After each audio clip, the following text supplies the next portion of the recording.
শেখ হাসিনা নতুন রূপে হাজির হতে বাংলাদেশের মানুষ আর দেবে না। বাংলাদেশের মানুষ সেটা বরদাস্ত করবে না। আমরা যেমন অভ্যুত্থান করে হাসিনাকে পালাতে বাধ্য করেছি, বাংলাদেশের নতুন রাজনৈতিক বন্দোবস্ত তৈরি করে এই দেশে গণতন্ত্র কায়েম করতে পারবো এবং সকলের স্বাধীনতা নিশ্চিত করতে পারবো। বাংলাদেশের মানুষ চায় তারা নিজের মর্যাদা নিয়ে বাঁচবেন, তারা নিজের মত এবং চিন্তা প্রকাশ করতে পারবেন। তার জন্য তাকে ভয় পেতে হবে না। আমাদের ছাত্ররা ওই হলে থেকে নিজের চিন্তা প্রকাশ করতে হবে পারবে, তারা আবরার ফাহাদের মতো শহীদ হতে হবে না। কিন্তু কেউ যদি এটা বন্ধ করতে চান, তার মানে হচ্ছে তারা হাসিনারই পথ অবলম্বন করছে।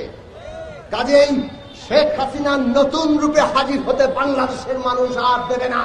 বাংলাদেশের মানুষ সেটা বরদাস্ত করবে না। আমরা বাংলাদেশেও নানান নির্যাতন দেখেছি।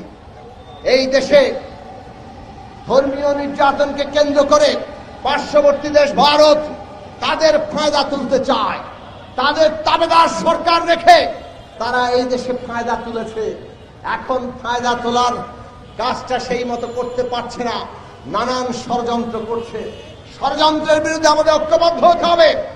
আমাদের দেশের সার্বভৌমত্ব, আমাদের দেশের প্রত্যেকটি নাগরিকের মর্যাদা রক্ষা করতে হবে এবং সেই রক্ষা আমরা তখনই করতে পারবো যখন সারা দুনিয়ার মজলুমের সাথে আমরা একাত্ম হব। পৃথিবীর যেখানেই মজলুম জনতা আছে আমরা তার পক্ষে দাঁড়াবো, তাদের লড়াইয়ের সাথে সংহতি জানাবো। সেই সংহতির বোধ থেকেই আমরা আমাদের লড়াই, আমাদের রাজনীতি, আমাদের জনগণের স্বার্থ রক্ষা এবং জনগণকে ঐক্যবদ্ধ করার কাজ করছি। একটা গণতান্ত্রিক রাষ্ট্র প্রতিষ্ঠার লড়াই করছি। আপনাদের সবাইকে ধন্যবাদ আজকে এখানে উপস্থিত হওয়ার জন্য। আমরা এখন একটি সংক্ষিপ্ত মিছিল করব। মিছিলটি সোজা গিয়ে হাতের বাঁয়ে এলিফ্যান্ট রোডের দিকে অগ্রসর হবে।